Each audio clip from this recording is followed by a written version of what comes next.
ఓం గం గణపతియే నమః. శ్రోతలకు నమస్కారం. మన ఛానల్కు స్వాగతం. శ్రీ భవిష్య పురాణం 2వ భాగం. మునీంద్ర, నేను ఆ ధర్మవర్ధనుని కథను విస్తారంగా వినాలని కోరుతున్నాను అని చెప్పాడు రాజేంద్రుడు.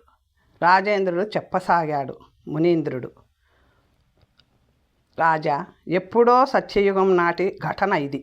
పుష్కర క్షేత్రంలో ధన ధాన్య సంపన్నుడై ధనవర్ధనుడను పేరుగల వైశ్యుడొకడు ఉండేవాడు. అతడొకరోజు గ్రీష్మ ఋతువులలో మధ్యాహ్నం విద్యుత్ ధర్మంగా వైశ్వదేవ కర్మను ఆచరించి పుత్ర మిత్ర బంధు బాంధవులతో సహా భోజనం చేస్తుండగా అకస్మాత్తుగా బయట నుండి ఎవరో దీనంగా పిలుస్తున్నట్లయింది. అతడు వెంటనే దయ కలుగగా లేచిపోయి బయటకు పరుగిడి చూస్తే అక్కడెవ్వరూ లేరు. పిలుపు వినబడలేదు. లోనికి వచ్చి తాను వదిలిపెట్టి వెళ్ళిన అదే పాత్రలోని అదే అన్నాన్ని పద్ధతికి విరుద్ధంగా తినేశాడు. భోజనం కాగానే అతడు మరణించాడు. మిగులు తిండి తిన్న అపరాధం వల్ల అతనికి సద్గతులేవి ప్రాప్తించలేదు. కాబట్టి ఒకసారి తిని వదిలిన అన్నాన్ని మళ్ళా తినకూడదు. అధిక భోజనము మంచిది కాదు. దానివల్ల శరీరంలో అత్యధిక రసోత్పత్తి జరిగి ప్రతిశ్యామాది అనేక రోగాలు పుట్టుకొస్తాయి.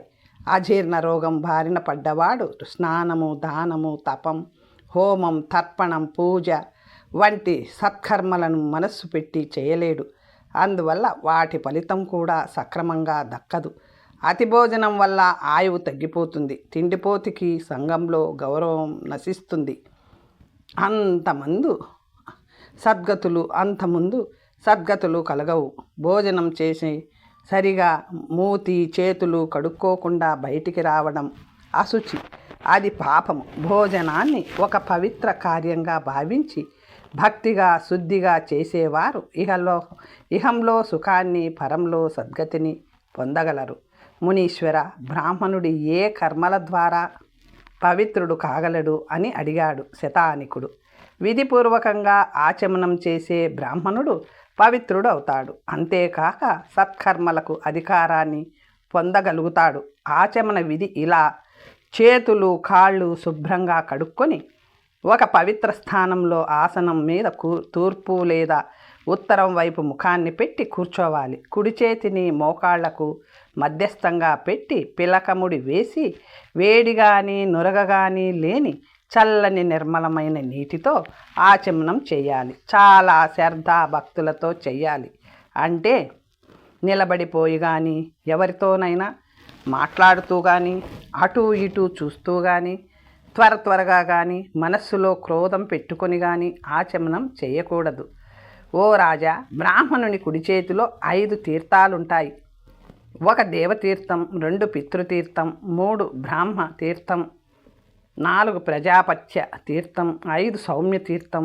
వీటిలో అంగుష్ఠ మూలంలో బ్రాహ్మం, చిటికిన వేలి మూలంలో ప్రాజాపత్యం, వ్రేళ్ల చివరలో దేవం, చూపుడు బొటన వ్రేళ్ల మధ్య పితృతీర్థం, అరచేతి మధ్య భాగంలో సౌమ్య తీర్థం ఉంటాయి. ఏ తీర్థంలో ఏ పని చేస్తే మంచిదో కూడా చెప్పబడింది. దేవతార్చన, దక్షిణలు దేవతీర్థంతో, తర్పణలు, పిండదానాది కర్మలు పితృతీర్థం ద్వారా. ఆచమనం బ్రహ్మతీర్థం నుండి వివాహ సమయంలో లాజాహోమము, సోమపానం, ప్రాజాపత్య సహాయనం, కమండల గ్రహణం, దధిప్రాసన, సౌమ్యతీర్థంపై నుండి ఉపస్పర్శన మరలా బ్రాహ్మంతో చేయడం సర్వశ్రేష్టం.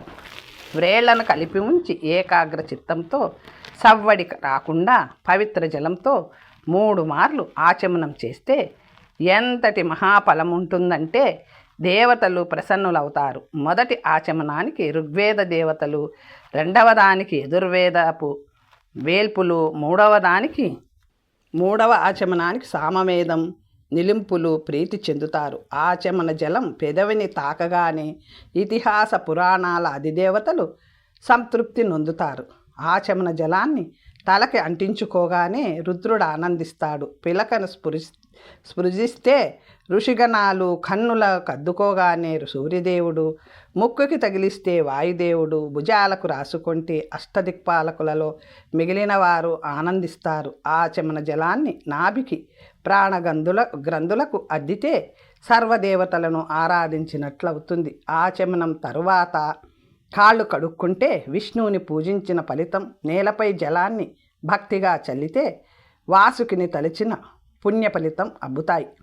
ఈ సమయంలో బొటన అనామిక వేళ్లతో ముక్కును, అంగుష్ట చూపుడు వ్రేళ్లతో కనులను, బొటన చిటికిన వ్రేళ్లతో చెవులను, అన్ని వ్రేళ్లతో భుజాలను, తలను, మరలా అంగుష్టంతో నాభిని సృజించాలి. అంగుష్టం అగ్ని రూపం, చూపుడు వాయు రూపం, మధ్యమం ప్రజాపతి రూపం, అనామిక సూర్యరూపం, చిటికిన వ్రేలు ఇంద్ర రూపం. ఈ రకంగా విధిగా శ్రద్ధ భక్తులతో ఆచమన నిర్వహణ చేసే బ్రాహ్మణుడు దేవతల ఆశీస్సుల వల్ల లోకపూజితుడు తానే స్వయంగా సర్వదేవమయుడు కాగలడు. మన హస్తగతాలైన బ్రాహ్మ ప్రాజాపత్య దేవతీర్థాలతోనే ఆచమనం చేయాలి. పితృతీర్థాన్ని ఆచమన సేవలో వినియోగించరాదు. ఆచమన జలాన్ని హృదయానికి తాకించడం ద్వారా బ్రాహ్మణుని కంఠానికి తగిలించి, క్షత్రియుని తాగించి, వైశ్యుని శరీరంపై చిలకరించి శూద్రుని శుద్ధి చేయవచ్చు. యజ్ఞోపవీతాన్ని కుడి చేతి క్రింది నుండి ఎడమ భుజం వైపు ధరించడమే సవ్యం. ఈ ధారణ ఉపవీతి అంటారు. కొన్ని ప్రత్యేక సందర్భాల్లో కుడి భుజంపై ధరించడాన్ని అపసవ్యమని, ప్రాచీన వీతి అని అంటారు. రెండు భుజాలపైన హారంలా ధరించడాన్ని నివీతి అంటారు. మేఖల, మృగచర్మం, యజ్ఞోపవీతం, దండం, కమండలువులు వీటిలో ఏది ముక్కలైనా దానిని నీటిలోకి విడిచివేసి మంత్రోచ్చరణ పూర్వకంగా కొత్త దానిని ధరించాలి. సవ్యరీతిలో జంధ్యాన్ని ధరించి సవ్యంగా ఆసీనుడై ఆచమనం చేసే బ్రాహ్మణుడు పవిత్రుడవుతాడు. అతని చేతిలోని రేఖలను గంగతో సమానమైన పవిత్రత గలవిగా చూడాలి. అతని వ్రేళ్లలోని నరుకులు విమాలయమంత పునీతాలు. అతని కుడి చేయి సర్వదేవమయము.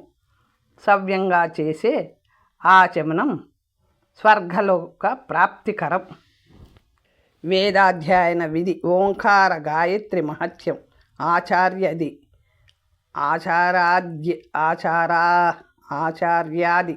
లక్షణాలు. బ్రహ్మచారి ధర్మము నిరూపణము. అభివాదన విధి. అంగీరపుత్రుని ఆఖ్యానము. తల్లి తండ్రి గురువుల మహిమ. ఓ రాజా, బ్రాహ్మణునికి 16వ ఏట, క్షత్రునికి 22వ ఏట, వైశ్యునికి 25వ ఏట కేశఖండన సంస్కారం చేయాలి. దీనిని కేశాంత సంస్కారమని, సమావర్తన సంస్కారమని కూడా అంటారు. స్త్రీలకు కూడా చేస్తారు, కానీ అది మంత్రములు లేకుండా ఉంటుంది. దీనిని తరువాత గురుగృహానికి పోయి మరింత విద్యను కొందరు అభ్యసిస్తే, కొందరు ఇంటికి విచ్చేసి అగ్నిహోత్ర గ్రహణం, దానికి ముందు వివాహం విధి విధానంగా ఆచరిస్తారు. స్త్రీలకు మాత్రం ఈ దశలో వివాహమే చెయ్యాలి. గురువు బ్రహ్మచారులకు శౌచ, ఆచార, సంధ్యోపాసన, అగ్ని కార్యాలను నేర్పించి వేదాధ్యయనం చేయించాలి. శిష్యుడు ఆచమనం చేసి ఉత్తర దిక్కు వైపు కూర్చొని బ్రహ్మాంజలి బద్ధుడై ఏకాగ్ర చిత్తంతో ప్రసన్న మనస్కుడై వేదాధ్యాయానికి ఉపక్రమించాలి. దానికి ముందే గురుదేవుని కుడిపాదాన్ని తన ఎడమ చేతితోనూ, ఆయన ఎడమ పాదాన్ని తన కుడి చేతితోనూ సృజించి నమస్కారం చేయాలి. వేద పఠన ప్రారంభంలోనూ అంతంలోనూ ఓంకారాన్ని స్వరయుక్తంగా ఉచ్చరించకపోతే ఆ చదువు నిష్ఫలమవుతుంది. అంతకు ముందు రోజు చదివింది గుర్తు రాదు, మరునాటిది అబ్బదు. తూర్పు వైపు తిరిగి కుశాసనంపై కూర్చొని పవిత్రీధారణ చేసి ఓంకారాన్ని ఉచ్చరించాలి. 3 వేదాల నుండి ఆ, ఊ, మా అని స్వరాలను తీసి ప్రజాపతి ఓంకారాన్ని సృష్టించాడు. భూర్భువ స్వహ అనే 3 వ్యావృతులను చుట్టబడినవి. గాయత్రి యొక్క 3 పాదాలు కూడా 3 వేదాల నుండే స్వీకరించబడ్డాయి. అందుచేత ఏ బ్రాహ్మణుడు 2 సంధ్యలలోనూ శాస్త్రోక్తంగా గాయత్రి జపం చేస్తాడో వానికి వేదపాఠన పుణ్యం లభిస్తుంది. బ్రహ్మ, క్షత్రియ, వైశ్య వర్ణం వారు తమ వర్ణాచారములను పాటించకపోతే సమాజంలో నిందకు లోనవుతారు. ప్రజలు వారిని గౌరవించరు. పరలోకంలో కూడా వారికి సుగతి ఉండదు. కాబట్టి కర్మత్యాగము చేయరాదు. ప్రణవ త్రివ్యాహృత త్రిపాద గాయత్రి మొత్తం కలిపి గాయత్రి మంత్రం అనబడుతుంది. ఇది బ్రహ్మముఖమే. ఈ మంత్రోపాసనను శ్రద్ధాభక్తులతో నిత్యం నియమంగా 3 ఏళ్ల పాటు చేసేవాడు వాయువు వలె వేగ సంపన్నుడై ఆకాశ స్వరూపాన్ని ధరించే శక్తి కలిగి బ్రహ్మతత్వాన్ని సాధించగలడు. ఏకాక్షర ఓం పరబ్రహ్మం ప్రాణాయామం పరమ తపము సావిత్రిని మించిన మంత్రమే లేదు. ఒక నిజం చెబుతాను విను. మౌనం కన్నా సత్యం చెప్పడం మేలు. తపస్సు, అగ్ని, దానము, యజ్ఞము వీటి స్వరూపాలు నశించవచ్చు. కానీ ప్రణవ స్వరూపం ఏకాక్షర బ్రహ్మమైన ఓంకారానికి నాశనం లేదు. దర్శ పౌర్ణమాసాది విధి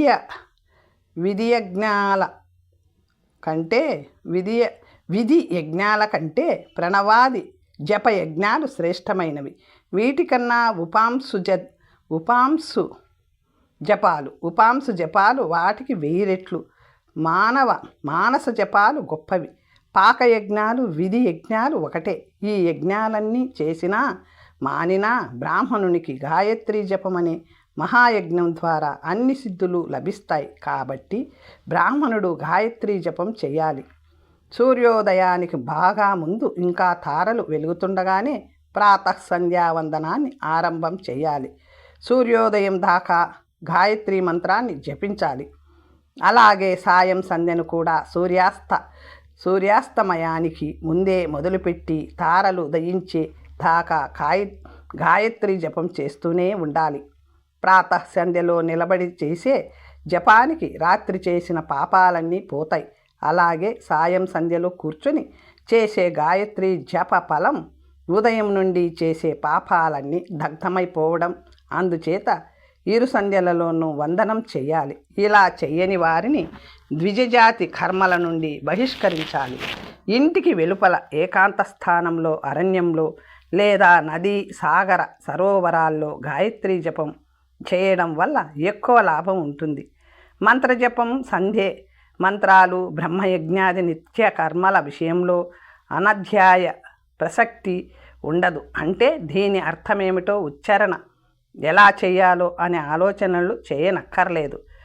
ఒడుగైన నాటి నుండి సమావర్తన సంస్కారం అయ్యేదాకా శిష్యుడు గురువుగారింట్లోనే ఉండడం మంచి సాంప్రదాయం.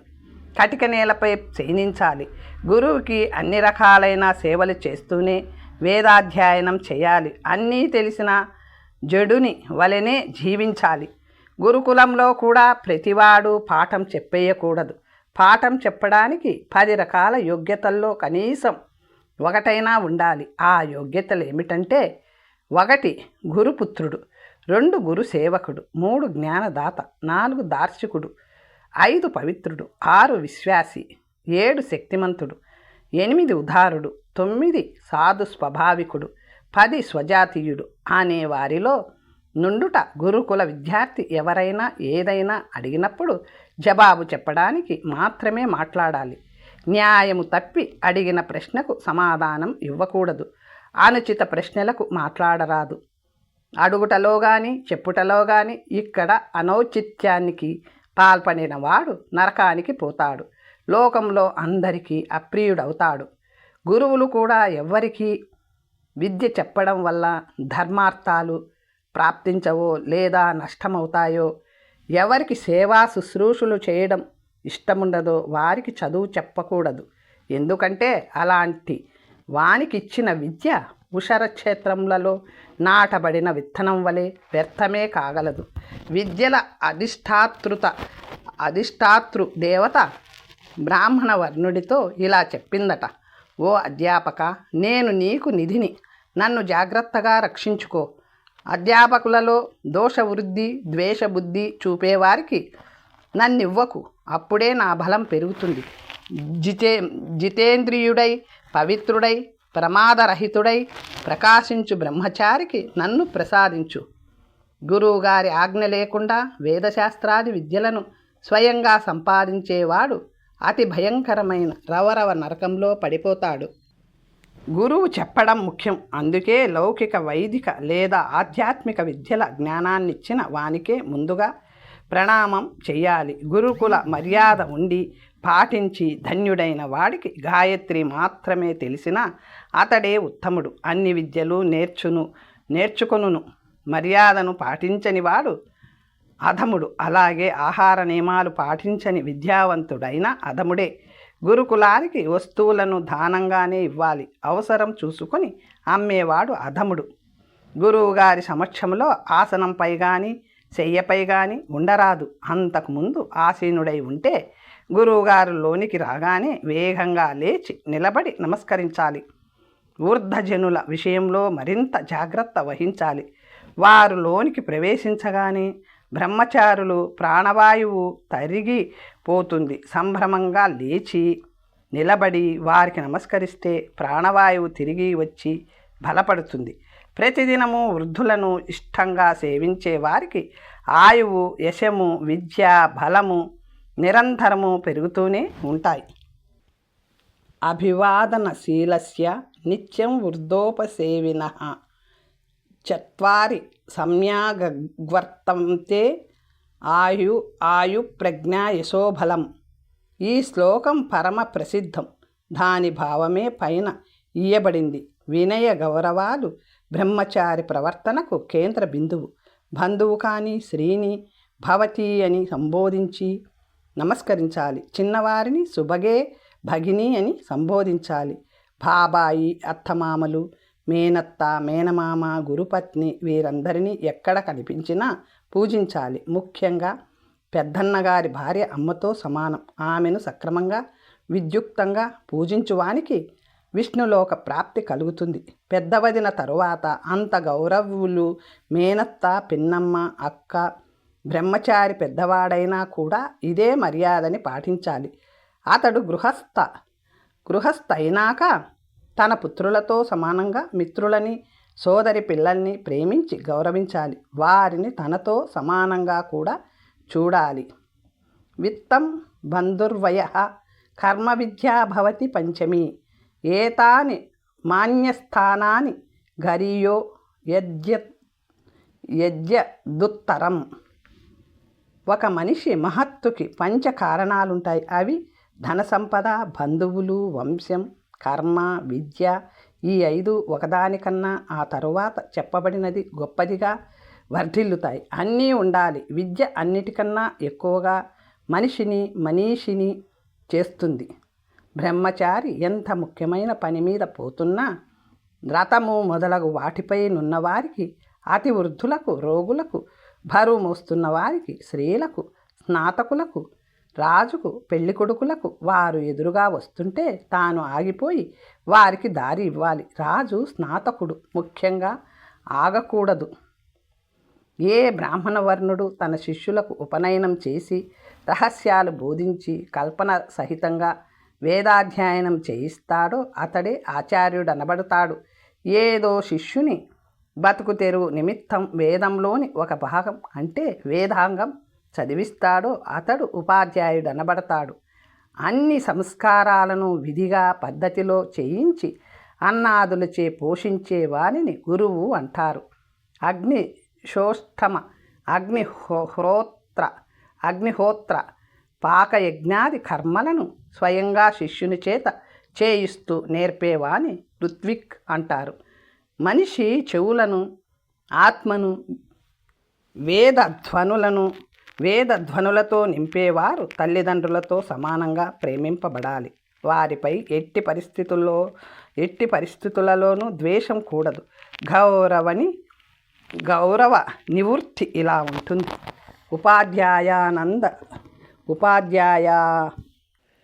ఉపాధ్యాయాం దశాచార్య ఆచార్యాణం శతం పితాః సహస్రేణ పితుర్మాత గౌరవేణాతి రిచ్యతే.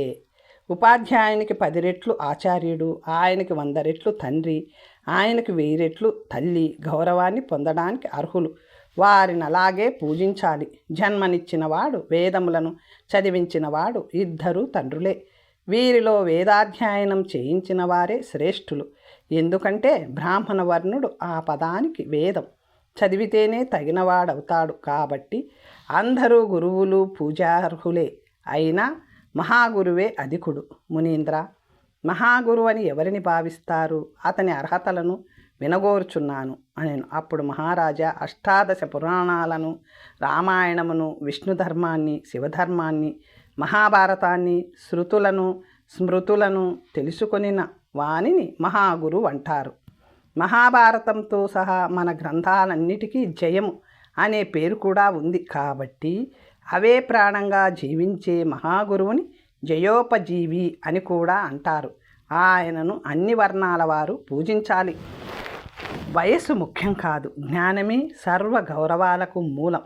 బాగా చదివిన బాలకుడు వృద్ధుల నుండి కూడా పితృగౌరవాన్ని పొందడానికి అర్హుడు. ఈ విషయమై ఒక ప్రాచీన కథ ఉంది, విను. అంగీరస మహర్షి పుత్రుడు బృహస్పతి బాలకుడై ఉండి కూడా పెద్ద పెద్ద వారికి చదువు చెప్తూ ఉండేవాడు. ఆ సమయంలో మాత్రం హే పుత్రులారా, జాగ్రత్తగా చదవండి అంటుండేవాడు. పితృగణానికి చెందిన వృద్ధులు ఈ బాలకుడు తమని పుత్రులారా అంటుంటే బాధపడి దేవతల వద్దకు పోయి తమ క్షోభను చెప్పుకున్నారు. దేవతల దివిని, ఓ పితృగణ విద్యాధికులారా, ఇందులో బాధపడవలసిందేమీ లేదు. ఆ బాలకుడు న్యాయంగానే అన్నాడు. ఎందుకంటే నేర్చుకునేవాడు వయసులో పెద్దవాడైన బాలకుడి క్రిందే లెక్క. వేదమంత్రాది విద్యలను నేర్పేవాడు ఉపదేశకుడు బాలకుడైన పితృ సమానుడే అన్నారు. వయస్సు వచ్చినంత మాత్రాన, కేశములు తెల్లబడినంత మాత్రాన, బాగా ధనాన్ని పోగేసినంత మాత్రాన, బంధుబాంధవులను సమకూర్చుకున్నంత మాత్రాన ఎవడు పెద్దవాడైపోడు. ఋషులు పెట్టిన నియమమే ఏమనగా విద్యాధికుడే పెద్దవాడు. వృద్ధుడని బ్రాహ్మణ, క్షత్రియ, వైశ్య, శూద్రులు క్రమముగా జ్ఞాన, బల, ధన జన్మాల వశాన మహాత్ములవుతారు. కర్రతో చేయబడిన ఏనుగు, తోలుతో నిర్మించిన లేడిలాగే వేద విహీనుడైన బ్రాహ్మణుడు కూడా ఎందుకు కొరగాడు. మూర్ఖునికిచ్చిన దానంలాగా నిష్ఫలుడవుతాడు. రుక్కులు అనగా వేద మంత్రాలు రావి బ్రాహ్మణుడు నామమాత్రుడే అవుతాడు, కానీ సంపూర్ణ బ్రాహ్మణుడు కాలేడు.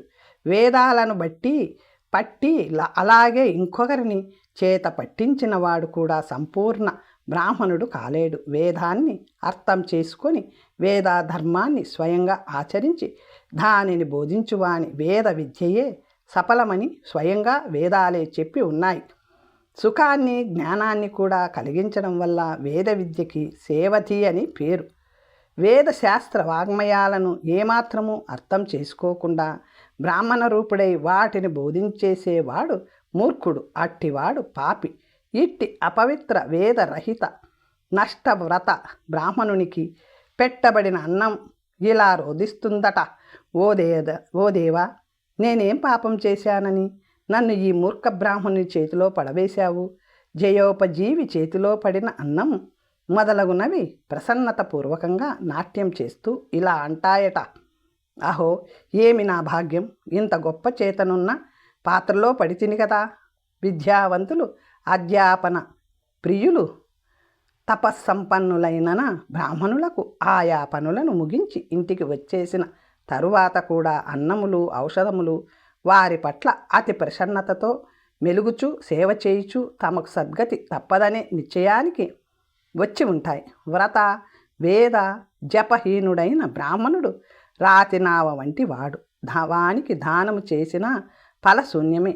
రాతినావ ఎలాగైతే నదిని దాటించ సమర్థము కాదో అలాగే వీడు మనలను భవసాగరమును దాటించలేడు.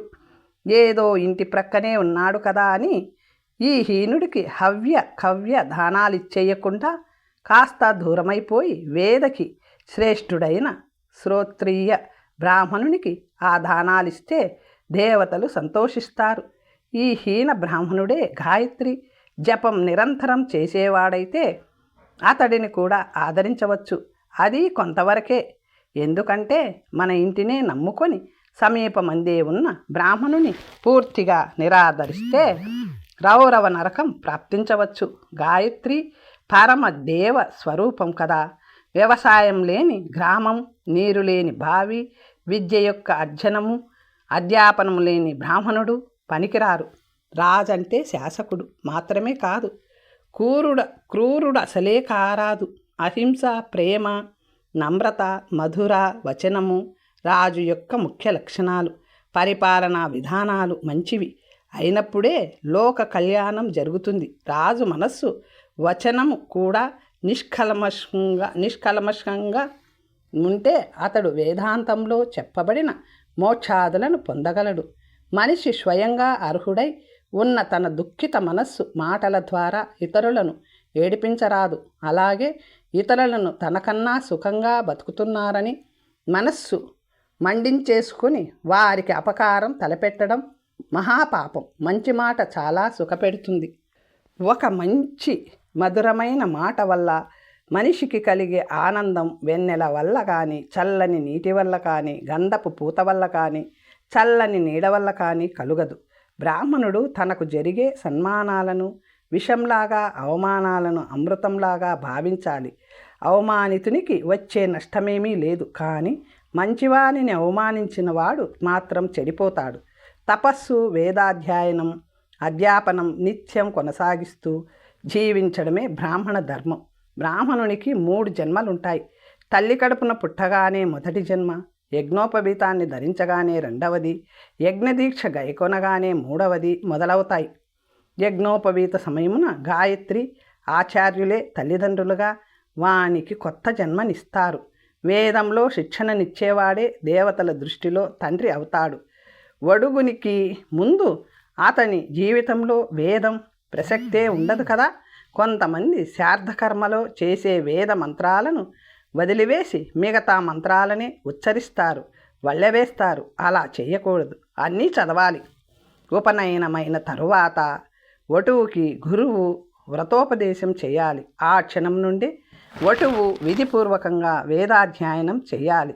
యజ్ఞోపవీత వ్రతంలో చెప్పబడిన వస్తువులన్నింటినీ అంటే దండ, మేకల చర్మాదులను ధరించి ఉండాలి. తన తపస్సు, విద్య పూర్తయ్యేదాకా దాని వృద్ధి కోసం కూడా బ్రహ్మచారి జితేంద్రియుడై గురువుగారి వద్దనే ఉంటూ ఆయా ఆశ్రమ నియమాలన్నింటినీ నిష్టగా పాటించాలి.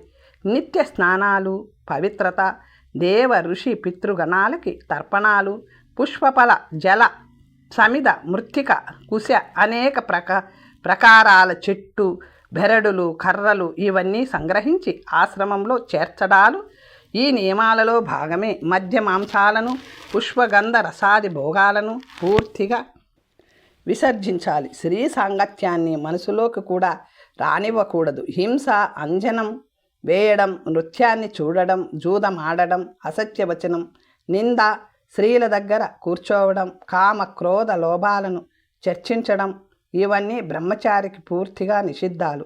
ఏకాకిగా జీవించాలి. ఫల పుష్ప జలాదులనే కాదు, అవసరమైతే భిక్షాటన చేసి ఆ ద్రవ్యాన్ని కూడా ఆశ్రమానికి తేవాలి. ఈ భిక్షాగ్రహణానికి ఎవరు పడితే వారి ఇంటికి పోరాదు. కర్మ తత్పరుడై వేదాది శాస్త్ర విధుడై యజ్ఞాదులను శ్రద్ధగా చేసే గృహస్థు ఇంటికే పోవాలి. గురువుగారి కులం వారింటికి కానీ, బంధువులు గృహాలకు కానీ సాధ్యమైనంత వరకు భిక్షకు పోరాదు. భిక్ష అడిగినప్పుడు అదేదో వాడి అదృష్టం కొద్దీ మనం వాడిని అడుగుతున్నట్టు కాకుండా అహంకార మమకారాలు విడిచిపెట్టి అడగాలి. మహాపాతకుల ఇంటికి భిక్షకు పోరాదు. బ్రాహ్మణ వర్ణాన్ని అవలంబించేవారు భిక్షాన్నమే తినాలి. ఇతర వర్ణములను ఎంచుకునే వారికి ఈ నియమం లేదు. బ్రహ్మచారులంతా నిత్యము సమిధులనేది తెచ్చి 7 సంధ్యలలోనూ హోమం చెయ్యాలి. గురువుగారి వద్దకు వెళ్ళినప్పుడు చేతులు జోడించి నిలబడే ఉండాలి. ఆయన కూర్చోమన్నప్పుడే కూర్చోవాలి. అది అవసరంపై కాదు. ఆయన లేవక పూర్వమే మేలుకోవాలి. ఆయన నిద్రించిన పిమ్మట పడుకోవాలి. ఆయన పరోక్షంలో కూడా ఆయన పేరును ఉచ్చరించరాదు. సరదాకైనా ఆయన మాట తీరును కదలికలను అనుకరించరాదు. ఆయనను నిందించరాదు. ఎవరైనా గురువుగారిని నిందించిన విమర్శ ఆక్షేపణ ధోరణిలో చేసిన నోటిని కానీ భుజశక్తిని కానీ ప్రయోగించేయకుండా చెవులైనా మూసుకోవాలి. ఆ తావునైనా వదిలిపోవాలి. జీవితకాలంలో ఎన్నడైనా శిష్యుడు వాహనంపైన గురువుగారు నేలపైన ఉంటే శిష్యుడు ఆ వాహనంపై నుండే వందనం చేసి పోరాదు, క్రిందికి దిగి నమస్కరించాలి. అయితే ఆయన ఆజ్ఞతో ఆయనతో కలిసి వాహనంపై శిలపై నౌకపై ఆసీనులు కావచ్చు. గురువుగారికిచ్చే గౌరవాన్ని ఆయన గురువులకి ఆయన పుత్రులకి శ్రేష్ఠులైన గురు బాంధవులకు ఇవ్వాలి. గురుపత్నిని తల్లిలాగే గౌరవించాలి. కానీ ఆమె పాదాలు తాకడం కూడా నిషిద్ధమే. బ్రహ్మచారి ఏ స్త్రీతోనూ సోదరి మాత అయినా సరే ఒకే ఆసనంపై కూర్చునరాదు. ఇంద్రియాలు విద్వాంసుని కన్నా ఎంతో బలవత్తరాలు. భూమిని తవ్వుతున్న కొద్దీ నీరు ఎలా ఉబ్బికి వచ్చి లభిస్తుందో గురు శుశ్రూష చేస్తున్న కొద్దీ విద్య అలాగే లాభిస్తుంది. బ్రహ్మచారి గురుకులంలో ఉన్నా స్వగ్రామంలో ఉన్న రోజులోని 2 సంధ్యల్లో ఒకటి కూడా అతడు నిద్రిస్తుండగా జరిగిపోరాదు. సూర్యోదయ సూర్యాస్తమానాలు రెండింటిని అతడు చూసి తీరాల్సిందే. నిర్జన స్థానంలో శ్రద్ధగా సంధ్యావందనాలు చేయాల్సిందే. లేకుంటే అతడు మహాపాపం చేసినట్టు శాస్త్రాల్లో ఉంది. కృత్యవ్రతమనే ప్రాయశ్చిత్తం చేసిన తరువాతనే సంధ్యా సమయంలో నిద్రలో మునిగియున్నవాడికి మరలా అన్ని బ్రహ్మచర్య అర్హతలు కలిగేది. తల్లి తండ్రి సోదరుడు ఆచార్యుడు ఆపదలో ఉన్నప్పుడు బ్రహ్మచారి ఉపేక్షించరాదు. అలాగే తాను ఆపదలోనున్నా కూడా వారి సేవలలో తేడాను చూపించరాదు. ఆచార్యుడు బ్రహ్మ యొక్క మూర్తి. అలాగే తండ్రి ప్రజాపతికి, తల్లి భూమాతకి, అన్న ఆత్మకి ఆనవాళ్ళు. అందుకే వారంతా పూజ్యులే. జన్మనిచ్చి మనను పెంచడానికి తల్లిదండ్రులు పడే కష్టానికి కొలమానం లేదు. అందుకే 100 ఏళ్ల పాటు వారిని సేవించినా ఆ రుణం తీరదు. తల్లి తండ్రి ఆచార్యుడు ఈ ముగ్గురిని బ్రహ్మచారి నిత్యము సేవించాలి. ఈ ముగ్గురు సంతుష్టి చెందితే ఆ సేవించిన వ్యక్తి అన్ని రకాల తపఫలాలను పొందగలడు. ఈ సేవయే మహాతపస్సమానం. అదే పరమ తపము. వీరి ఆజ్ఞ లేనిదే ఏ ధర్మాచరణాన్ని ప్రారంభించకూడదు. ఈ ముగ్గురే ముల్లోకాలు, 3 వేదాలు, 3 అగ్నులు, గార్హపతగ్ని అగ్నిమాత, దక్షిణాగ్ని స్వరూపుడే తండ్రి,